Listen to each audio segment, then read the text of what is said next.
আসসালামু আলাইকুম। তো আমাদের আজকে আহ, আন্তর্জাতিক বিষয়াবলী দেখবো আমরা। এখানে ইম্পেরিক্যাল প্রথম ক্লাস আর কি।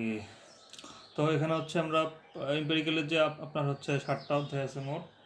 সেই 7টা অধ্যায়ের আমরা হচ্ছে আজকে প্রথম অধ্যায়টা আর 6 নম্বর অধ্যায়টা দেখবো। সেটা হচ্ছে দ্য ইউনাইটেড নেশন সিস্টেম আর পলিটিক্স ইন সাউথ এশিয়া। তো সবার আগে আমরা দেখি যে ইউএন দেখি, ইউএন সম্পর্কে। তো এই সম্পর্কে কিন্তু আপনার হচ্ছে প্রিভিয়াস থেকে খুব একটা কোশ্চেন আসে না, অর্থাৎ সাম্প্রতিক থেকে কিন্তু বেশি আসে। তো এই সাম্প্রতিক বিষয়গুলো একটু নজর রাখতে হবে। তো আপনার হচ্ছে এখন এই যে আপনার বুট্রোস ঘালি একটা কথা বলছে, সেটা হচ্ছে the reform of the United Nation is the reform of global governance itself. আর কোফি আনান বলছে the United Nation was created for a world that no longer exist. Reform is not optional, it is imperative. আচ্ছা, সবাই এখন রিফর্মের কথা বলছে এখানে। Reform করতে হবে একটা আর কি। তো 1945 সালে এটা গঠিত, সেটা সবাই জানি আমরা। সব ধরনের কাজ এখানে করে।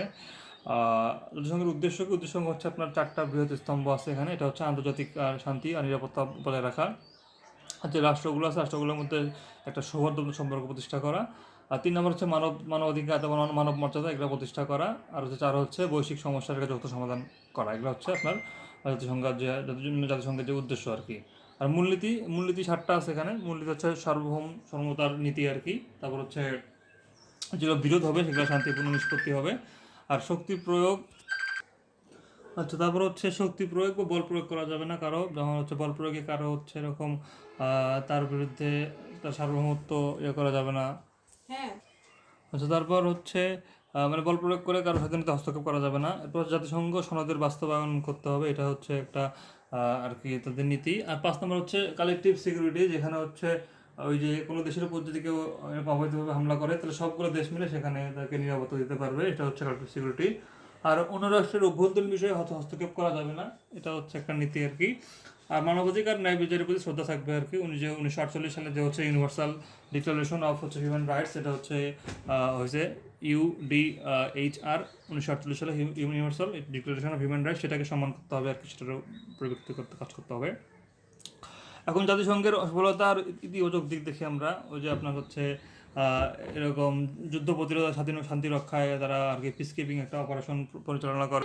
যেমন হচ্ছে এই যে কসোভোতে হচ্ছে আপনার ইউনিমিক, তারপর হচ্ছে আপনার মালিতে হচ্ছে মাইনাস মা, এগুলো কিন্তু অপারেশন করছে। তারপর লাইবেরিয়াতে হচ্ছে ইউএন মিল, এগুলো কিন্তু করছে। তারপর পূর্ব তিমুর, তারপর সাইপ্রাসও কিন্তু করছে। তারপর হচ্ছে মানবাধিকার সুরক্ষা ব্যবস্থার বিকাশ করা তারা করছে। এই যে আপনার ওই যে UDHR, যেটা হচ্ছে universal declaration of human rights 1948 সালে যেটা করছে। তারপর হচ্ছে তাদের হিউম্যান রাইটস কাউন্সিল আছে। তারপর হচ্ছে আপনার office of high commissioner for human rights আছে, এগুলোতে কিন্তু তারা হিউম্যান রাইট রক্ষা করে। তারপর হচ্ছে আপনার এই যে তারা ওই যে বিভিন্ন সামাজিক কাজও করে, মানে আর কি যে শিশু মৃত্যু হারের জন্য ইউনিসেফ হচ্ছে 50% কমাইছে 1990 সালের তুলনায়। তারপর হচ্ছে WFP 8 কোটিরও বেশি এরকম খাদ্য নিরাপত্তা নিশ্চিত করতে কভিডের সময় নোবেল পুরস্কার পাচ্ছে। তারপর WHO আছে, এগুলো আর কি আছে। তারপর টেকসই উন্নয়ন লক্ষ্যমাত্রা তারা এখন হচ্ছে SDG বাস্তবায়ন করতেছে। তারপর আন্তর্জাতিক আইন ও ন্যায় বিচারের ক্ষেত্রে ICJ আছে। তারপর হচ্ছে আপনার শরণার্থী সুরক্ষার জন্য আপনার হচ্ছে UNHCR আছে। এখানে 35 মিলিয়নের বেশি শরণার্থী তারা আর কি এখানে করে আর কি সহায়তা প্রদান করে। তারপর হচ্ছে বৈশ্বিক স্বাস্থ্য নিরাপত্তায় তারা হচ্ছে এরকম স্মল বক্স তারা নির্মূল করছে। তারপর পোলিও হ্রাস করছে। তারপর হচ্ছে COVID-19 হেল্প করছে। জলবায়ু পরিবর্তন মোকাবেলায় তারা হচ্ছে যে COP আয়োজন করে আর কি। এখন ব্যর্থতা হচ্ছে নেতিবাচক দিক দেখি, যেমন হচ্ছে ফিলিস্তিনের মানে দখলদার তারপর হত্যাকাণ্ড নিয়ে কোনো কথা হয় না। তারপর হচ্ছে আপনার যে ওই যে সিরিয়াতে যেটা আপনার হচ্ছে একদিনে কিন্তু এরকম 8 লক্ষ মানুষ, সরি একদিনে আর কি 100 দিনের মধ্যে আর কি এরকম 8 লক্ষ মানুষের গণহত্যা হয়েছে রুয়ান্ডায় আর কি, এটা রুয়ান্ডায় হয়েছে আর কি। তো সেটা কিন্তু তারা সলভ করতে পারে নাই, গণহত্যা মানবিক বিজয় ঠেকাতে পারে নাই। তারপর হচ্ছে আপনার ইউক্রেন যুদ্ধ হচ্ছে আপনার যে ভেটো, এটা কিন্তু সমাধান করতে পারে নাই। তারপর হচ্ছে আপনার এদিকে মিয়ানমার সংকট সমাধান করতে পারে নাই। তারপর হচ্ছে আপনার শক্তিশালী রাষ্ট্রের রাজনৈতিক প্রভাব এখানে আছে, অর্থাৎ যারা বড় রাষ্ট্র তাদের জন্য এরকম ধরনের যে সিরিয়াতে যে হচ্ছে রাসায়নিক অস্ত্র ব্যবহার হচ্ছে সেগুলোতে কিন্তু রোধ করতে পারে না, রাশিয়া কিন্তু ভেটো দিচ্ছে সেখানে। তারপর হচ্ছে আপনার এদিকে যুক্তরাষ্ট্র ফিলিস্তিন ইস্যুতে আর কি ভেটো দিচ্ছে, ফলে সমস্যা হচ্ছে। তারপর প্রশাসনিক জটিলতা ধীরগতি আছে, অর্থাৎ একটা আপনার হচ্ছে প্রস্তাব পাস হতে অনেক টাইম লেগে যায়। তারপর হচ্ছে শান্তি রক্ষী বাহিনীর বিরুদ্ধে অভিযোগ, তারা এরকম ধর্ষণ, তারপর হচ্ছে আপনার নির্যাতন, মানবাধিকার লঙ্ঘন, মানব পাচার, এগুলো কিন্তু অভিযোগ আছে তাদের বিরুদ্ধে। তারপর হচ্ছে হাইতিতে যে হচ্ছে আপনার কলেরা ছড়িয়ে গেছে, এরা কিন্তু শান্তিরক্ষীদের কারণে হচ্ছে, যেটা তারা আনুষ্ঠানিকভাবে স্বীকার করছে আর কি। তো জলবায়ু ইস্যুতে অকার্যকরিতা, অর্থাৎ যে $100 বিলিয়ন দিতে হবে, সেটা কিন্তু তারা এখনও ম্যানেজ করতে পারে না আর কি। দ্বৈত মানদণ্ড আর অসম আচরণ, অর্থাৎ যারা টাকা দেয় বেশি তারা এখানে ডাবল স্ট্যান্ডার্ড আর কি সুবিধা পায় আর কি। তারপর হচ্ছে সংস্থার আর্থিক নির্ভরতা আর সীমিত ক্ষমতা, অর্থাৎ একটা তাদের কাউকে বাধ্য করবে এরকম কিন্তু নাই আর কি। তারপর হচ্ছে আর্থিক নির্ভরতা, যারা যুক্তরাষ্ট্র এরকম 22% চাঁদা দেয়, ফলে সব ক্ষেত্রে কিন্তু তাদেরই কিন্তু মনমানি চলে আর কি এখানে। এখন সংস্কারের গুরুত্ব, সংস্কারের উপায়। তো সংস্কার কেন গুরুত্বপূর্ণ, এটা হচ্ছে আপনার এই যে নিরাপত্তা পরিষদের যে প্রতিনিধি সংকট আর কি এখানে আছে, দক্ষিণ আমেরিকা থেকে কেউ নাই, বা মুসলিম জনসংখ্যা এরকম 50টি দেশ আছে, তারপর হচ্ছে তাদের কোনো প্রতিনিধি একটা সমস্যা। আর ভেতর যে সমস্যা আর কি, এটাকে বলা হয় হচ্ছে ইনস্টিটিউশনাল প্যারালাইসিস, যেটা হচ্ছে এর কারণে কোনো ভালো কাজ হতে পারে না আর কি। তারপর হচ্ছে উন্নয়নশীল বিশ্বের কণ্ঠস্বর এখানে দুর্বল হওয়া, অর্থাৎ গ্লোবাল সাউথের কোনো প্রতিনিধিত্ব নাই এখানে। তারপর হচ্ছে আপনার এই যে শরণার্থী সংকট, তারপর হচ্ছে আপনার মহামারী সংকটে এরকম সীমিত সক্ষমতা, এদের অত সক্ষমতা নাই আর কি। তারপর প্রাতিষ্ঠানিকভাবে প্রস্তুত নয় তারা আর কি। তারপর হচ্ছে বাধ্যবাধকতা আরোপ করতে পারেনি কোভিডের সময়ে। এবার আর্থিক নির্ভরতা, স্বচ্ছতার অভাব, এখানে হচ্ছে যুক্তরাষ্ট্রের এখানে চলে আর কি বেশি। আর দ্বৈত মান্য, যেটা ডাবল স্ট্যান্ডার্ড, যেটা আগে বললাম, যেটা হচ্ছে সিলেক্টিভ জাস্টিস বলে আর কি। এখন সংস্কার কীভাবে সম্ভব, এটা হচ্ছে একটা G4 মডেল আর কি, যেটা G4 মডেল, আর হচ্ছে আপনার ইজুলওয়েনি কনসেনসাস, এই দুটো আর কি মোটামুটি এখানে আলোচিত আর কি। তো G4 মডেল হচ্ছে আপনার জার্মানি, তারপর হচ্ছে আপনার জাপান, ভারত, ব্রাজিল, এগুলো আর কি এখানে আর কি থাকতে হবে আর কি। তারা মানে নিরাপত্তা পরিষদে এদেরকে স্থায়ী সদস্য করার জন্য করতে হবে। তো হচ্ছে জার্মানি, জাপান কিন্তু বড় অর্থদাতা, আবার হচ্ছে ভারত হচ্ছে বিশ্বের বৃহত্তম গণতন্ত্র, আর লাতিনের সবচেয়ে বড় দেশ হচ্ছে আপনার এই জন্য এদেরকে এখানে রাখতে হবে। ফলে সবার একটা মোটামুটি একটা মানে প্রতিনিধিত্বমূলক একটা অংশগ্রহণ থাকবে এখানে। আর হচ্ছে আপনার ওই যে যে G4 মডেল আর কি, এখানে হচ্ছে আপনার এরা কিন্তু শান্তি রক্ষিত অবদান রাখতে পারে। আবার হচ্ছে দক্ষিণ আমেরিকা, পূর্ব এশিয়ারও একটা আপনার হয়ে গেল এখানে, প্রতিনিধিত্ব হয়ে গেল। আর হচ্ছে যেটা হচ্ছে ইজুলওয়ানি কনসেনসাস, এটা হচ্ছে আফ্রিকান ইউনিয়ন থেকে প্রস্তাব আসছে। এখানে দুটি স্থায়ী পদ তাদেরকে দিতে হবে আর কি। 54টা দেশ আছে, এর মধ্যে আর কি একটা স্থায়ী নাই আর কি, সমস্যা এটা। তারপর হচ্ছে একটা পাঁচটি অস্থায়ী আসন আর কি তারা দাবি করতেছে। আর ভেটো সহ স্থায়ী আসন তারা দাবি করতেছে আর কি, ভেটো দেওয়ার ক্ষমতা তারা দাবি করতেছে। এগুলোই আর কি এখানে আলোচিত হয়েছে আর কি। আর এর পাশাপাশি তিনটা এরকম আর কি আছে আর কি, স্ট্রাকচারাল ডিফেক্ট আছে, এগুলো সমাধান করার জন্য তিনটা মডেল আছে আর কি। একটা হচ্ছে ফ্রেঞ্চ ভেটো রেস্ট্রেন্ট ইনিশিয়েটিভ, এটা হচ্ছে বলছে যে গণহত্যা, তারপর হচ্ছে আপনার যুদ্ধাপরাধ, মানবাধিকার লঙ্ঘন, এগুলোর মতো যদি কাজ ঘটে সেগুলোতে আর কি ভেটো প্রয়োগ করা যাবে না, ভেটো এখানে আর কি দরকার হবে না। আর ACT গ্রুপ প্রপোজাল, যেটা হচ্ছে আপনার অ্যাকাউন্টেবিলিটি, কোহেরেন্স আর হচ্ছে ট্রান্সপারেন্সি গ্রুপ, তো এটার মাধ্যমে আর কি একটা আর কি প্রপোজাল আর কি, এটা যেটা হচ্ছে ভেটো প্রয়োগ করলে সেটা লিখিত আর কি বক্তব্য দিতে হবে। তারপর হচ্ছে আপনার UNSCর সঙ্গে আপনার হচ্ছে পরামর্শ করতে হবে। আর হচ্ছে এক্সেপশনাল আর হচ্ছে রেয়ার কেসে শুধুমাত্র ভেটো দেওয়া যাবে আর কি। আর গ্লোবাল গভর্নেন্স মডেল, এটা আর কি বলে যে হচ্ছে আপনার যে যে আপনার স্থায়ী সদস্যদের এরকম আঞ্চলিক ভিত্তিতে বৃদ্ধি করতে হবে, যেটা যেমন হচ্ছে আপনার এই যে ইউরোপ থেকে একজন, এশিয়া থেকে 2জন, আফ্রিকা থেকে 2, আর লাতিন আমেরিকা থেকে একজন, এটা আর কি ব্যবস্থা করতে হবে। এবং আপনার হচ্ছে যে ভেটোর আর কি ভেটো আর কি যদি ভেটো কেউ দেয়, সেটা হচ্ছে আপনার জেনারেল অ্যাসেম্বলির যদি এরকম 2/3 ভোট থাকে, তারা হচ্ছে ভেটোটা বাতিল করতে পারবে। এটা হচ্ছে এখানে গ্লোবাল গভর্নেন্স মডেলটা বলে। তো এটা হচ্ছে আপনার যে মানবাধিকার লঙ্ঘন করবে না, এটা একটা বলছে। আর উন্নয়নশীল বিশ্বের কণ্ঠস্বর বৃদ্ধি, অর্থাৎ যে আপনার গ্লোবাল সাউথ, তারপর হচ্ছে আপনার ডেমোক্রেটাইজেশন অফ গ্লোবাল গভর্নেন্স বলে অভিহিত করেছেন আর কি, যেটাকে আর কি। তো এটা করতে হবে আর কি। আর প্রশাসনিক দক্ষতা আর হচ্ছে বৃদ্ধি আর হচ্ছে আধুনিকরণ করতে হবে। এখানে হচ্ছে আপনার কমিটি পুনর্গঠন করতে হবে, তারপর হচ্ছে র্যাপিড রেসপন্স ইউনিট গঠন করতে হবে, তারপর হচ্ছে প্রকল্প মূল্যায়ন স্বচ্ছতা বৃদ্ধি করতে হবে। এখানে হচ্ছে রেজাল্ট বেসড অ্যাডমিনিস্ট্রেটিভ স্ট্রাকচার দরকার, অর্থাৎ হচ্ছে আউটপুট ড্রিভেন থাকবে, ফলাফলের উপরে নির্ভর করবে যে হচ্ছে কোনটা কতটুকু ইমপ্লিমেন্ট করা হবে বা কোনটা পরবর্তীতে ফলো করা হবে। এখানে প্রসেসটা মেইন না, রেজাল্টটা মেইন। আর আর্থিক কাঠামো পুনর্গঠন করতে হবে, একটা হাইব্রিড ফিনান্সিং মডেল করতে হবে। এটা হচ্ছে আপনার স্বেচ্ছায় কিছু দিল, প্লাস হচ্ছে একটা ভলেন্টারি কন্ট্রিবিউশন সেটাও দিল আর কি। এভাবে একটা হাইব্রিড ফিনান্সিং মডেল গঠন করা যেতে পারে। আর আধুনিক হুমকি মোকাবেলার নতুন কাঠামো করতে হবে, যেমন হচ্ছে আপনার ওই যে UN প্যান্ডেমিক, তারপর হচ্ছে সাইবার সিকিউরিটি কাউন্সিল, তারপর হচ্ছে ক্লাইমেট সিকিউরিটি, মানব পাচার, এগুলো কিন্তু আগে ছিল না, যখন 1945 সালে হয়েছিল তখন এগুলো ছিল না। তো এখন যেহেতু এগুলা মানে আলোচনায় আসে, এই জন্য এগুলোর জন্য আলাদা করতে হবে। আর শান্তি রক্ষা মিশনে বাংলাদেশের অবদান, তো হচ্ছে ওই যে আপনার নিরাপত্তা, যুদ্ধবিরতি পত্র, ওখানে বাংলাদেশ অবদান রাখছিল, যেমন হচ্ছে আপনার সীমান্ত নিয়ন্ত্রণে, অস্ত্রবিরতিতে, তারপর হচ্ছে আপনার নিরস্ত্রীকরণ কর্মসূচিতে। তবে মানবিক সহায়তা অবদান রাখছিল, যেমন হচ্ছে আপনার যে জরুরি চিকিৎসা, তারপর হচ্ছে টিকাদান, যুদ্ধাহত, তারপর মানুষের চিকিৎসা, আশ্রয় শিবির, এগুলা। শিক্ষা প্রশিক্ষণ প্রশাসনিক সহায়তা, এটার মধ্যে হচ্ছে নারী ও শিশু সুরক্ষা, স্থানীয় পুলিশ, তারপর হচ্ছে নির্বাচন পর্যবেক্ষণ, স্থানীয় স্কুল পাল্টান এগুলা। আর প্রকৌশলে সাহায্য করছিল, যেমন হচ্ছে ধ্বংসপ্রাপ্ত আপনার প্রকৌশল অবকাঠামো লজিস্টিক, যেমন হচ্ছে পানি সরবরাহ, রেডিও যোগাযোগ স্থাপন, ভূমি বাহিনী শনাক্তকরণ এগুলাতে। শান্তি প্রতিষ্ঠা হচ্ছে আপনার এই যে নারী শান্তি ও নিরাপত্তা, যেটা হচ্ছে WPS, যেটা হচ্ছে ওমেন পিস অ্যান্ড সিকিউরিটি আর কি, সেটা অংশগ্রহণ করছিল। তারপর হচ্ছে আপনার আইন শৃঙ্খলাকে হচ্ছে প্রাতিষ্ঠানিক ক্ষমতা ভিত্তি করছে এগুলো আর কি। তো শান্তি রক্ষা মিশনে কিছু বাংলাদেশের সফলতা দেখি, যেটা হচ্ছে আপনার কঙ্গোতে, যেটা হচ্ছে মনুস্কো, সেটাতে আর কি অবদান রাখছে আর কি। তো সেখানে হচ্ছে আপনার এই যে বাংলাদেশের সবচেয়ে বড় আর প্রভাবশালী অবদান সেটা হচ্ছে এখানে ছিল, যেখানে হচ্ছে আপনার কঙ্গো জটিল যে রাজনৈতিক অস্থিরতা, তারপর হচ্ছে বিদ্রোহী গোষ্ঠীর যে সহিংসতা, মানবিক বিপর্যয়, এগুলোতে আর কি বাংলাদেশ পেশাদারিত্বের সঙ্গে কিন্তু অবদান রাখতে পারছে। একটা হচ্ছে মিলিশিয়া সশস্ত্র গোষ্ঠীর দমন, তারপর হচ্ছে বেসামরিকদের, তারপর হচ্ছে আপনার নিরাপত্তা রক্ষা করা, তারপর হচ্ছে সংঘাত কবলিত এলাকায় তাদের নিরাপত্তা ফিরিয়ে আনা, তারপর হচ্ছে প্রকৌশল যে দল এটা সড়ক নির্মাণ করছে, তারপর হচ্ছে হেলিপ্যাড নির্মাণ করছে, বিভিন্ন নারীদের সুরক্ষা করছে। এর ফলে বাংলাদেশ কিন্তু 2005 সালে কিন্তু বেস্ট কন্টিজেন্ট অ্যাওয়ার্ড পাচ্ছে এই কঙ্গোর জন্য কিন্তু, ঠিক আছে, কঙ্গোর যে মনুস্কো যেটা ছিল।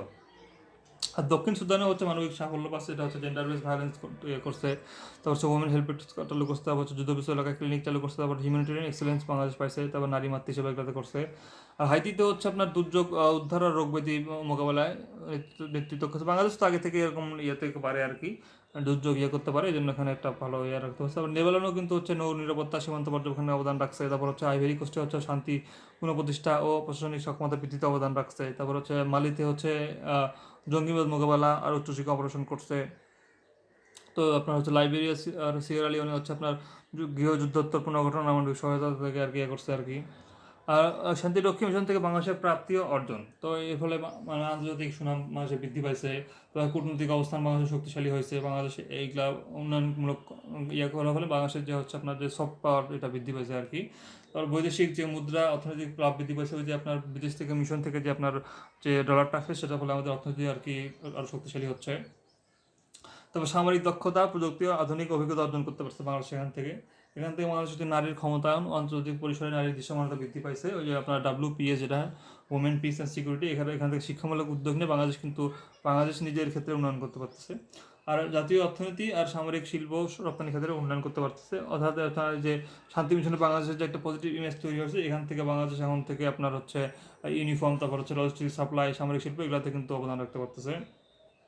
আন্তর্জাতিক পুরস্কার, স্বীকৃতি ও সম্মাননা অর্জন, ওই যে আপনার হচ্ছে বাংলাদেশ 2009 সালে হচ্ছে thanks a piece keeper medal পাইছে। তারপর 2021-22 সালে টপ ট্রুপ কন্ট্রিবিউটিং কান্ট্রি হিসেবে সুযোগ পাইছে আর কি। আর রিসেন্ট ট্রেন্ড এখন দেখি, সেটা হচ্ছে আপনার ইউএন রিফর্ম ইম্পারেটিভ থিওরি, এটা বলছে যে হচ্ছে আপনার এই যে জাতিসংঘের যে প্রতিনিধিত্বের ভারসাম্যহীনতা, তারপর আমলাতান্ত্রিক দুর্বলতা, এই যে আপনার ভেটো ব্যবস্থা, এগুলো সব কিছু আর কি ঠিক করতে হবে। তাহলে বাংলাদেশে আর কি সবার আর কি একটা উন্নয়নশীল তারপর হচ্ছে উদীয়মান সবগুলো দেশের একটা প্রতিনিধিত্ব দরকার হবে এখানে। আর হাইব্রিড সিকিউরিটি গভর্নেন্স, এটা হচ্ছে বলছে যে আধুনিক নিরাপত্তা কেবল হচ্ছে আপনার রাষ্ট্রভিত্তিকই নয় আর কি, এটা হচ্ছে আপনার সিভিল সোসাইটি, তারপর হচ্ছে আঞ্চলিক সংগঠন, তারপর হচ্ছে আপনার বেসরকারি সংস্থা, সব কিছু মিলে আপনার হচ্ছে আপনার রাষ্ট্রীয় নিরাপত্তা নিশ্চিত করে আর কি। তো এটা এখানে আর কি গুরুত্ব দিয়ে বলা হয়েছে আর কি। তারপর হচ্ছে নিউ মাল্টিল্যাটারালিজম থিওরি, অর্থাৎ হচ্ছে এখন হচ্ছে আপনার সব দেশই কিন্তু যে তাদের হচ্ছে উন্নত দেশগুলো হচ্ছে যারা উন্নয়নশীল, তারাও কিন্তু একটা বড় একটা প্রতিনিধিত্ব করতেছে বিভিন্ন জায়গায়। যেমন হচ্ছে আপনার বিমস্টেক হাবিজাবি এগুলো গ্রহণ করে। তারপর হচ্ছে আপনার সিদ্ধান্ত গ্রহণের ক্ষমতা নিশ্চিত করার দরকার, এই জন্য সবারই আর কি সমান নিয়ে থাকা দরকার। মানে শাসন ব্যবস্থাকে বলে যে হচ্ছে এটা অন্তর্ভুক্তিমূলক হবে, আর হচ্ছে ন্যায্য করার পক্ষে, এটা বলে নিউ মাল্টিলাটারিজম থিওরি। আর হচ্ছে আপনার এদিকে আছে গ্লোবাল সাউথ অ্যাসারশন থিওরি, এটা বলে যে হচ্ছে আপনার এই যে গ্লোবাল সাউথে যারা আছে এরা নিজেদের মধ্যে সহযোগিতা আর বৃদ্ধি করছে আর কি, এটা দরকার আর কি, যেটা ব্রিক্স গ্রহণ করছে আর কি। তারপর সাইবার পিস কিপিং, অর্থাৎ যে সাইবার যে আপনার হামলা, তারপর তথ্যযুদ্ধ, এগুলা থেকে আর কি আপনাকে মোকাবেলার জন্য তাদের সঙ্গে একটা করা দরকার আর কি, তাদের পুনর্বিবেচনা করা দরকার, তাদের ওই যে নীতিমালা এটা মানে সংস্কার করতে হবে। তো ডাবল স্ট্যান্ডার্ড ক্রিটিক, এটাকে আর কি রাখা যাবে না ডাবল স্ট্যান্ডার্ডটা। আর এই যে ইনস্টিটিউশনাল প্যারালাইসিস, এটা এখানে রাখা যাবে না। আর DDR করতে হবে, এটা হচ্ছে ডিসআর্মামেন্ট, আপনার হচ্ছে ডিমোবিলাইজেশন, আর হচ্ছে কি রিইন্টিগ্রেশন। এটা কি ডিসআর্মামেন্ট, ডিমোবিলাইজেশন, আর হচ্ছে রিইন্টিগ্রেশন। এটা হচ্ছে DDR, অর্থাৎ আপনার যে অস্ত্র জমা দিতে হবে, সশস্ত্র গোষ্ঠীকে ভেঙে দিতে হবে, আর হচ্ছে তাদেরকে প্রাক্তন যোদ্ধাদেরকে পুনর্বাসন করতে হবে। আর দেখি এটা ওমেন পিস আর হচ্ছে সিকিউরিটি, হচ্ছে WPS, এটা হচ্ছে আপনার জাতিসংঘের একটা গুরুত্বপূর্ণ নীতিগত কাঠামো আর কি, যার মাধ্যমে একটা হচ্ছে আপনার নারীদের অংশগ্রহণ, তারপর হচ্ছে ক্ষমতায়ন সুরক্ষা নিশ্চিত করা যায় আর কি। এটা হচ্ছে আপনার 2000 সালে আর কি এটা এজেন্ডা সূচনা হয়। এটা হচ্ছে WPS কি, ওপেন পিস অ্যান্ড সিকিউরিটি। তো এটা মূল ধারণা কি, মূল ধারণা হচ্ছে পার্টিসিপেশন, প্রোটেকশন, প্রিভেনশন আর হচ্ছে রিলিফ অ্যান্ড রিকভারি। এটা হচ্ছে কি তিনটা পি একটা R, participation, protection, prevention, relief and recovery. এখন হচ্ছে দেখি যে পিস মেকিং, পিস কিপিং আর হচ্ছে পিস বিল্ডিং এর পার্থক্য কি। তো যেটা হচ্ছে আপনার পিস মেকিং, এটা হচ্ছে শান্তি চুক্তি প্রণয়ন করা, অর্থাৎ কয়েকটা গোষ্ঠীকে একসাথে আনা, তাদেরকে একটা আলোচনার মাধ্যমে একটা হচ্ছে চুক্তি করা আর কি। আর পিস কিপিংটা কি, নিয়মিত পর্যবেক্ষণ করা, তারা শান্তিটা বজায় রাখতেছে কিনা, তারপর বেসামরিক সুরক্ষা, এগুলো দেওয়া হচ্ছে পিস কিপিং। আর পিস বিল্ডিং হচ্ছে দীর্ঘমেয়াদী যে হচ্ছে আপনার একটা স্থিতিশীলতা আপনার হচ্ছে আপনি বাস্তবায়ন করবেন, সেটা হচ্ছে আপনার এই যে পিস বিল্ডিং আর কি। আচ্ছা, এখন চর্চার জন্য কোশ্চেন, এটা আমরা দেখি আর কি, এটা তো আছেই, ধন্যবাদ। এখন দ্বিতীয় পার্ট দেখি আমরা। দ্বিতীয় পার্ট হচ্ছে কি, ওই যে আপনার ইম্পেরিক্যাল ষষ্ঠ কথা, এটা হচ্ছে সাউথ এশিয়ানে বলা হয়েছে এখানে। তো এখানে হচ্ছে এশিয়ান ওয়ে গতবার 47-এ আসছিল আর কি, ঠিক আছে। তো এখানে হচ্ছে এখন আমরা সার্কটা দেখি আর কি। সার্ক হচ্ছে 1985 সালে গঠিত হয়েছে, কিন্তু এখন হচ্ছে অতটা কার্যকরী না আর কি। 2007 সালে আফগানিস্তান যুক্ত হয় এখানে। তো উদ্দেশ্য হচ্ছে অর্থনৈতিক আর সামাজিক উন্নয়ন, তারপর আঞ্চলিক শান্তি স্থিতিশীলতা বৃদ্ধি করা, দারিদ্র্য বিমোচন করা, বাণিজ্য অর্থনৈতিক একত্রীকরণ করা। 2004 সালে আপনার যে সাপটায় হয়েছিল আর কি। আর হচ্ছে আপনার শুল্কের হার 20%-এ নামিয়ে আনা। আর হচ্ছে কৃষি বিজ্ঞানীগুলোতে সহযোগিতা করা, স্বাস্থ্যতে সহায়তা করা, তারপর হচ্ছে সংস্কৃতি আর হচ্ছে জনগণের মধ্যে যোগাযোগ বৃদ্ধি করা, তারপর হচ্ছে আপনার হস্তক্ষেপ না করা কারো সার্বভৌমত্বে, যৌথ সমস্যা সমাধান সহযোগিতা আর খাদ্য নিরাপত্তা সহায়তা করা। এখন দেখি হচ্ছে সার্ক কেন ব্যর্থ হলো। তো সার্ক হচ্ছে ব্যর্থ হলো কারণ হচ্ছে এই যে ভারত পাকিস্তানের যে একটা দ্বন্দ্ব আছে, এটা হচ্ছে হস্টেজ টু বাইলাটারাল টেনশন, এটা বলা হয় আর কি। এটা আর কি হস্টেজ টু বাইলাটারাল টেনশন, এটাকে হচ্ছে রিজিওনাল সিকিউরিটি কমপ্লেক্স থিওরি বলে। যে হচ্ছে এরকম দুটা বৃহৎ শক্তির মধ্যে যদি এরকম সমস্যা থাকে, তাহলে কিন্তু আপনার হচ্ছে আঞ্চলিক প্রতিষ্ঠান কার্যকর হয় না, যেটা বলে রিজিওনাল সিকিউরিটি কমপ্লেক্স থিওরি। আর এটা কাঠামোগত দুর্বলতা আছে, অর্থাৎ এখানে কনসেনসাস রুল আছে, যেটা হচ্ছে আপনার সবগুলো পার্টি যদি একত্রিত মানে একমত না হয়, তাহলে কোনো পাস হয় না। যেটা হচ্ছে আপনার ওই যে এশিয়ানে কিন্তু হচ্ছে আপনার সেখানে কিন্তু ফ্লেক্সিবল এঙ্গেজমেন্ট আছে, আর হচ্ছে এশিয়ান -X ফর্মুলা আছে, এটা কিন্তু হচ্ছে যারা একমত হবে তারা চুক্তিটা বাস্তবায়ন করবে, পরে যদি কেউ বাস্তবায়ন করে তারা একসঙ্গে যুক্ত হতে পারবে। এটা হচ্ছে এশিয়ান -X ফর্মুলা, কিন্তু যেটা কিন্তু হচ্ছে এখানে নাই আর কি। এটা হচ্ছে একটা কাঠামোগত দুর্বলতা আর কি। আর হচ্ছে অসম ক্ষমতার কাঠামো, এখানে হচ্ছে ভারত কেন্দ্রিক ভূ রাজনীতি হয় আর কি। ভারত যেহেতু এখানে হচ্ছে একটা অ্যাসিমেট্রিক্যাল ডোমিনেন্স দেখা যায় আর কি, যেটা কারণে হয় না আর কি। তারপর হচ্ছে আপনার সাপটা ব্যর্থতা, যেটা আমাদের মানে অভ্যন্তরীণ বাণিজ্য মাত্র 5%, যেটা হচ্ছে ASEAN-এ 25%, ইউতে হচ্ছে 60%-এরও বেশি, 63% এরকম। তো যার কারণে সমস্যা হচ্ছে, এই জন্য কী করতে হবে, নন ট্যারিফ ব্যারিয়ার কমাতে হবে, ভিসা সীমাবদ্ধতা কাটাতে হবে, তারপর হচ্ছে রুট লজিস্টিক সমস্যা কাটাতে হবে, রাজনৈতিক অস্থিরতা করতে হবে। আর 5 নম্বর সমস্যা হচ্ছে আপনার নিরাপত্তা আর সন্ত্রাসবাদ ইস্যুতে ঐকমত্যের অভাব, অর্থাৎ সবাই আর কি সিকিউরিটাইজ, যেখানে কেউ কারোর সাথে এরকম সিকিউরিটি ডায়ালগ শেয়ার করে না আর কি। তারপর আঞ্চলিক কানেক্টিভিটির সমস্যা, এখানে হচ্ছে আপনার ওই যে BBN মোটর ভেহিকল এগ্রিমেন্ট, তারপর হচ্ছে সার্ক ট্রান্সপোর্ট কোটা, এগুলো বাস্তবায়ন করতে হবে আর কি। আর হচ্ছে সার্কের প্রান্তিকতা, এটা হচ্ছে সার্কের পাশাপাশি এখানে বিমস্টেক, তারপর BBIN, IORA, তারপর হচ্ছে IPS, এগুলো কিন্তু চলতেছে আর কি। যার কারণে এই সার্কের যে আর কি মানে পাওয়ারটা, এটা কিন্তু কমে যাচ্ছে। এটা হচ্ছে রিজিওনাল রিডান্ডেন্সি আর কি, অর্থাৎ অনেকগুলো সংগঠন এখানে কাজ করতেছে, ফলে সার্কের ইয়েটা কমে যাচ্ছে। এখন হচ্ছে আপনার সিদ্ধান্ত গ্রহণে হচ্ছে, যেখানে ASEAN হচ্ছে আপনার ফ্লেক্সিবল এঙ্গেজমেন্ট, আর হচ্ছে আপনার এশিয়ান -X ফর্মুলা ইউজ করে, যেখানে কিন্তু তাদের সুবিধা হয় আর কি। অর্থাৎ হচ্ছে আপনার তার নিরাপত্তার সাথে এমন সিদ্ধান্তও নিতে পারে যারা হচ্ছে কোনো একটা রাষ্ট্রের সার্বভৌমত্ব যদি এরকম মানে সংঘাত দেখা যায়, তারা সেটা নিতে পারবে আর কি, যেটা কিন্তু আপনার ইয়েতে নাই আর কি। আর -X তো আগেই বললাম, কনসেনসাস রুলের অপোজিট আর কি। তারপর হচ্ছে আপনার এখন সার্ককে সফল করার, কার্যকর করার কী কী উপায় করা যেতে পারে। এখন হচ্ছে ওই যে সিদ্ধান্ত গ্রহণে কাঠামোগত সংস্কার করতে হবে, কনসেনসাস রুলটাকে করতে হবে। তারপর হচ্ছে আপনার এখানে হচ্ছে ফ্লেক্সিবল এঙ্গেজমেন্ট করা যেতে পারে ASEAN-এর মতো। তারপর হচ্ছে যে কোয়ালিফাইড মেজরিটি ভোটিং, এটা হচ্ছে আপনার যেগুলো অরাজনৈতিক খাত, এখানে হচ্ছে সংখ্যাগরিষ্ঠের ভিত্তিতে সিদ্ধান্ত নেওয়া যেতে পারে, এটা করা যেতে পারে। আর হচ্ছে ভারত পাকিস্তান দ্বন্দ্ব ব্যবস্থাপনা করতে হবে, অর্থাৎ এখানে ম্যানেজ করলে হবে, রিজল্ট না করলেও চলবে আর কি। তো কনফ্লিক্ট ম্যানেজমেন্ট আর হচ্ছে কনফ্লিক্ট ট্রান্সফরমেশন থিওরি, এটাই বলে যে হচ্ছে আপনার যে কনফ্লিক্টটাকে রিজলভ না করলেও চলবে, শুধুমাত্র আপনার ম্যানেজ করলে চলবে। এই জন্য ট্র্যাক টু ট্র্যাক এগুলো পাঠাতে হবে, যেগুলো মেসেজ। তারপর হচ্ছে আপনার কনফিডেন্স বিল্ডিং মেজার করতে হবে। আর কনফ্লিক্ট রিমিডিয়েশন মেকানিজম গঠন করতে হবে। আর আঞ্চলিক সংযোগ করতে হবে, এই যে BBIN মোটর ভেহিকল এঙ্গেজমেন্ট। তারপর হচ্ছে কানেক্টিভিটি ক্রিয়েটস কমিউনিটি, এটা আর কি বলে আর কি মডার্ন রিজিওনালিজম। তো এটা আর কি করতে হবে, এখানে ইমপ্লিমেন্ট করতে হবে। তারপর ডিজিটাল কানেক্টিভিটি বাড়াতে হবে, সাইবার সুরক্ষা, তারপর সেন্ট্রাল নেটওয়ার্ক বাড়াতে হবে, আর এনার্জি কানেক্টিভিটি বাড়াতে হবে। আর হচ্ছে একত্রীকরণ, আপনার হচ্ছে অর্থনৈতিক একত্রীকরণ, যেটা হচ্ছে সাপটা। তারপরে সার্ক ইকোনমিক কমিটি গঠন করতে হবে, SEC গঠন করতে হবে। তারপর হচ্ছে আপনার আর কি করতে হবে, এটা হচ্ছে যে প্রাতিষ্ঠানিক সক্ষমতা বৃদ্ধি করতে হবে, আপনার হচ্ছে বাজেট বৃদ্ধি, তারপর হচ্ছে আপনার মনিটরিং ইভ্যালুয়েশন ইউনিট গঠন, তারপর হচ্ছে সামিট বছরে একবার বাধ্যতামূলক করতে হবে। তারপর মানবিক, সামাজিক ও টেকসই উন্নয়ন খাতে সহযোগিতা বৃদ্ধি করতে হবে, সার্ক ফুড ব্যাংক, তারপর হচ্ছে স্বাস্থ্য, তারপর হচ্ছে আপনার নারী উন্নয়ন, এগুলো করতে হবে আর কি। তো ফাংশনালিজম বলে যদি এগুলাতে আর কি আপনার হচ্ছে ইয়া করা যায় আর কি, সহযোগিতা করা যায়, তাহলে এখান থেকে রাজনৈতিক বিষয়গুলো আপনার হচ্ছে সহজ করা যায় আর কি। অর্থাৎ এখানে এগুলা হচ্ছে সহজতম পথ আর কি। রাজনৈতিক গুরুত্ব ইয়াগুলো প্রথমে না নিয়ে এসে সবার আগে এগুলো নিয়ে আসতে হবে, ফলে একটা সহযোগিতার একটা মাধ্যম তৈরি হয়ে যাবে। আর আঞ্চলিক আস্থাকরণ, আপনার হচ্ছে ছাত্র বিনিময়, তারপর হচ্ছে ধর্মীয় জাতিগত সম্প্রীতি, এগুলো প্রচার করা আর কি, মিডিয়া সহযোগিতা এগুলো করা আর কি। আসিয়ান থেকে শিক্ষা গ্রহণ, এটা হচ্ছে যে আমরা ইয়ে করতে পারি, যেটা হচ্ছে ফ্লেক্সিবল এঙ্গেজমেন্ট করতে পারি, তারপর হচ্ছে -X ফর্মুলা ইউজ করতে পারি, হাই কানেক্টিভিটি ইউজ করতে পারি, ইনস্টিটিউশনাল স্ট্রেংথ ইউজ করতে পারি, আর হচ্ছে ইকোনমিক কমিউনিটি কিন্তু আমরা এখানে ইউজ করতে পারি আর কি। তার ফলে আমাদের যে ডেডলক অবস্থা এটা কিন্তু নিরসন হবে। আর তৃতীয় পর্ব সেটা হচ্ছে বিমস্টেক 1997 সালে হয় আর কি। এটা হচ্ছে পুনরূপ হচ্ছে যেটা কি মানে হচ্ছে বে of Bengal initiative for multi sectoral technical and economic cooperation. তো এর উদ্দেশ্য হচ্ছে এটা ব্যর্থ হলো কেন? ব্যর্থ হলো হচ্ছে আপনার ওই যে কারণ হচ্ছে ভারত হচ্ছে এখানে বেশি পাওয়ার খাটায়, এটা হচ্ছে তাদের একটা কূটনৈতিক ইয়ার একটা সে টুল হিসেবে সে ইউজ করে। অন্য দেশগুলো এখানে আর কি অতটা ইয়ে থাকতে পারে না, সবাই এখানে বাংলাদেশ, নেপাল, ভুটানের মতো দেশগুলো এখানে অবহেলিত থেকে যায় আর কি, এই জন্য বিভিন্ন সমস্যা আর কি এখানে। তো এই যে কাঠামোগত দুর্বলতা আছে আর কি এখানে, এখানে অত্যন্ত কাঠামোগত নীতি অত্যন্ত দুর্বল, বাস্তবায়নের কোনো সক্ষমতা নাই। তারপর হচ্ছে ভারতের অ্যাক্ট লিস্ট পলিসি এখানে একটা বাধা আর কি থাকে এখানে, তারা এটাকে একটা স্বার্থ হিসেবে ইউজ করে ভারতকেন্দ্রিক আর কি। আর মিয়ানমার সংকট 2021 সালে এটা কিন্তু ইয়ে করে দিচ্ছে আর কি। আর এখানে আন্তনির্ভরতা কম, অর্থাৎ একে অপরের মধ্যে যোগাযোগ বাণিজ্যের হার এগুলো কিন্তু কম, যার ফলে সমস্যা হচ্ছে এখানে। আর দুর্বল কানেক্টিভিটি এখানে আছে আর কি, কানেক্টিভিটি না থাকলে কিন্তু কোনো ইয়ে সফল হবে না, এটা একটা সমস্যা। আর হচ্ছে সদস্য রাষ্ট্রগুলোর ভিন্ন অগ্রাধিকার, এখানে হচ্ছে সবার অগ্রাধিকার সমান না, এটা একটা সমস্যা, এটা হচ্ছে প্রায়োরিটি ডাইভারজেন্স তৈরি করে আর কি। আর দুর্বল প্রতিশ্রুতি, অর্থাৎ এরকম যে যারা বাস্তবায়ন করে তাদের এরকম প্রতিশ্রুতি আছে কিন্তু ধরেন হচ্ছে এটা বাস্তবায়ন করার কোনো ইয়ে নেই, এটা এই জন্য এটাকে বলছে সেকেন্ডারি একটা ইনস্টিটিউশন হয়ে গেছে এটা একটা।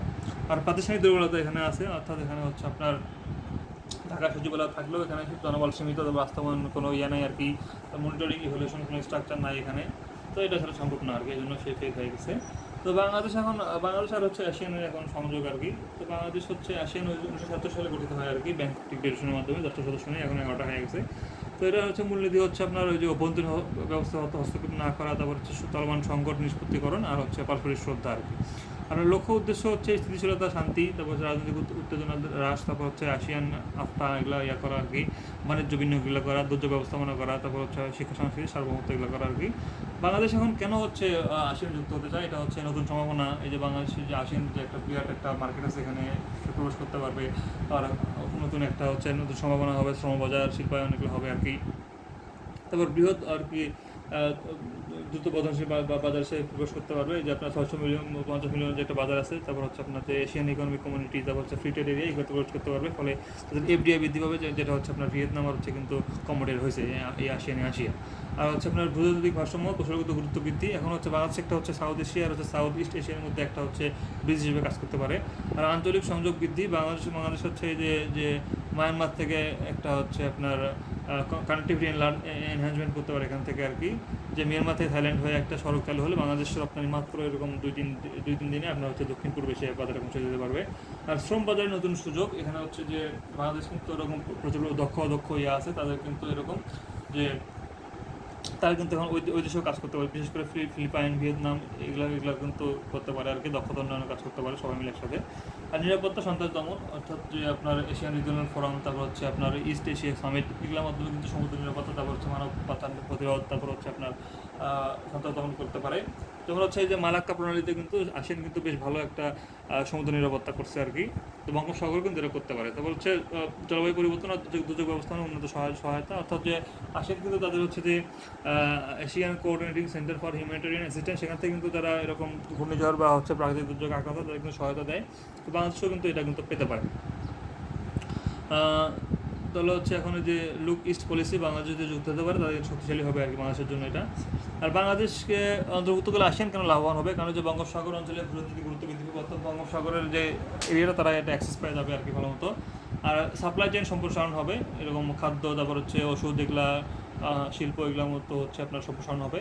আর বঙ্গোপসাগরের সামুদ্রিক অর্থনৈতিক সুবিধা বৃদ্ধি, অর্থাৎ সবাই মিলে একটা সহযোগিতার মাধ্যমে পুরো সমুদ্রের ইয়েটা ইউজ করতে পারবে আর কি, সামুদ্রিক নিরাপত্তা, জ্বালানি অনুসন্ধান এগুলো করতে পারবে। আর বৃহৎ ভোক্তা বাজার প্রবেশাধিকার, বাংলাদেশের 17 কোটি মানুষ আছে, এখানে হচ্ছে থাইল্যান্ডে, তারপর হচ্ছে আপনার মালয়েশিয়া, সবগুলো যেরকম যদি বিভিন্ন আপনার হচ্ছে বিভিন্ন স্থাপনা এখানে স্থাপন করা হয়, এটা কিন্তু তাদেরই লাভ হবে আর কি। অবশ্য দক্ষ মানব সম্পদ ও শ্রম বাজারের সহায়তা, ওই যে বাংলাদেশ থেকে তারা হচ্ছে এরকম শ্রমিকগুলো হচ্ছে সিঙ্গাপুর, মালয়েশিয়াতে ব্রুনাই কিন্তু রাখতে পারে। আর ঘূর্ণিঝড় হচ্ছে এগুলো দুর্যোগ ব্যবস্থার যত সুবিধা পাতে পারে আর কি। আর রোহিঙ্গা সংকট ব্যবস্থাপনায় আঞ্চলিক নেতৃত্ব গঠন আর কি, বাংলাদেশের কাছে তারা কিন্তু সহায়তা পেতে পারে এখান থেকে আর কি।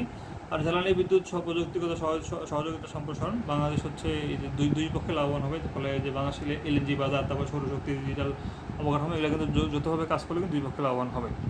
আর হচ্ছে আসিয়ানে যুক্ত হতে বাংলাদেশের করণীয় কী কী আছে, বাংলাদেশকে হচ্ছে আপনার ট্রাস্ট বিল্ডিং করতে হবে, যেটা হচ্ছে আপনার নর্মেটিভ পার্টনার হিসেবে একটা গঠন করতে হবে আর কি। বাংলাদেশে দেখা যায় আমরা হচ্ছে রিলায়েবল পার্টনার, আমরা এগুলো কাজ করতে পারতেছি, আমাদের হচ্ছে এখন একটা ভালো একটা আস্থা করতে পারতেছি। আর হচ্ছে অর্থনৈতিক একত্রীকরণ করতে হবে, আপনার হচ্ছে এই যে বাণিজ্য প্রতিবন্ধক কমাতে হবে, শুল্ক কাঠামো সরলীকরণ করতে হবে, এগুলো করতে হবে আর কি। রুল বেস অর্থনৈতিক কন্ট্রোল করতে হবে আর কি। তারপর হচ্ছে আপনার ইকোনমিক ইন্টারডিপেন্ডেন্স থাকলে সেটা হচ্ছে আপনার ওই যে কোঅপারেশন কিন্তু বাড়াতে পারে, এই জন্য অর্থনৈতিক ইয়েটা বাড়াতে হবে আর কি। আর কানেক্টিভিটি আর অবকাঠামো সংযোগ জোরদার করতে হবে, এই যে এশিয়ান হাইওয়ে 1, তারপর হচ্ছে গেটওয়ে রিজিয়ন, এগুলো করতে হবে আর কি। যেমন হচ্ছে এশিয়ান কানেক্টিভিটি মাস্টার প্ল্যান, এটার আলোকে বাংলাদেশকে ওভাবে প্রস্তুত করতে হবে আর কি, যাতে বাংলাদেশ থেকে তারা ভালোভাবে কানেক্ট করতে পারে সব কিছু। আর হচ্ছে জলবায়ু কূটনীতি আর দুর্যোগ ব্যবস্থাপনার নেতৃত্ব প্রদর্শন করতে হবে, অর্থাৎ দুর্যোগ ব্যবস্থাপনা বাংলাদেশের যে একটা ভালো যারা পায় আর কি, তারা এটা দেখাতে হবে আর কি। তারপর হচ্ছে আপনার cooperation growth from technical collaboration, অর্থাৎ টেকনিক্যাল কোলাবোরেশন থেকে কিন্তু আপনার হচ্ছে ফাংশনের তো বলে যে হচ্ছে টেকনিক্যাল কোলাবোরেশন করলে আপনার হচ্ছে আপনার কোঅপারেশন গ্রো করতে পারে, এটা আর কি দেখাতে হবে। আর রোহিঙ্গা সংকটে আঞ্চলিকরণ, অর্থাৎ রোহিঙ্গা সংকটে আমাদের ক্যাপাবিলিটি আছে আর কি, এটা আমাদেরকে বোঝাতে হবে। তারপর শ্রম বাজার আর মানব সম্পদ কূটনীতি, মানব সম্পদ দক্ষ করতে হবে। তারপর হচ্ছে একসঙ্গে তারা হচ্ছে এরকম ট্রেনিংয়ের ব্যবস্থা করতে পারে, তারপর ভাষা উন্নয়ন দক্ষতা এগুলো বাড়াতে পারে আর কি। তার নিরাপত্তা সহযোগিতা আর হচ্ছে আপনার সামাজিক সক্ষমতা উন্নয়ন করতে হবে, কোস্টগার্ড আধুনিকরণ করতে হবে, তারপর হচ্ছে মেরিটাইম সিকিউরিটি ফ্রেমওয়ার্ক করতে হবে, তারপর হচ্ছে নৌপ্রযুক্তি বিনিয়োগ করতে হবে। তো এরকম ক্রিয়েট শেয়ার ইনস্টিটিউশন, অর্থাৎ যে বাংলাদেশের বঙ্গোপসাগর হচ্ছে আপনার ওইদিকে যে হচ্ছে আপনার চীন সাগর আর দক্ষিণ চীন সাগর, এই দুটোর মধ্যে কিন্তু একটা কমন থ্রেড আছে, এই কমন থ্রেডের মাধ্যমে কিন্তু এই সিকিউরিটি তাদের কিন্তু যে মানে সংযোগ আর কি, এটা কিন্তু স্থাপন হতে পারে। বিনিয়োগ, পরিবেশ ও বাণিজ্য কাঠামো সংস্কার করতে হবে, এখানে ওয়ান স্টপ সার্ভিস, তারপর হচ্ছে ফরেন এফডিআই এর জন্য পরিবেশ তৈরি করতে হবে, কর স্বচ্ছতা, তারপর হচ্ছে লজিস্টিক দক্ষতা এগুলো বাড়াতে হবে। আর হচ্ছে এখন হচ্ছে দক্ষিণ পশ্চিম এশিয়ায় সহযোগিতা বৃদ্ধির সম্ভাবনা, এগুলো আগেরগুলো সমন্বয় করে লিখতে হবে। ওই যে আপনার হচ্ছে রাজনৈতিক অবিশ্বাস কমাতে হবে, দ্বন্দ্ব কমাতে হবে, সামরিক উত্তেজনা আর কি, নিরাপত্তা এগুলো পুনর্গঠন করতে হবে। তারপর সিকিউরিটি ডিলেমা থিওরি, এটা আর কি অনুযায়ী বলছে যে হচ্ছে একটা রাষ্ট্র যখন আপনার সামরিক শক্তি বৃদ্ধি করে, অন্য রাষ্ট্র মানে একটা অনিশ্চয়তা ভোগে আর কি, এটা কমাতে হবে আর কি।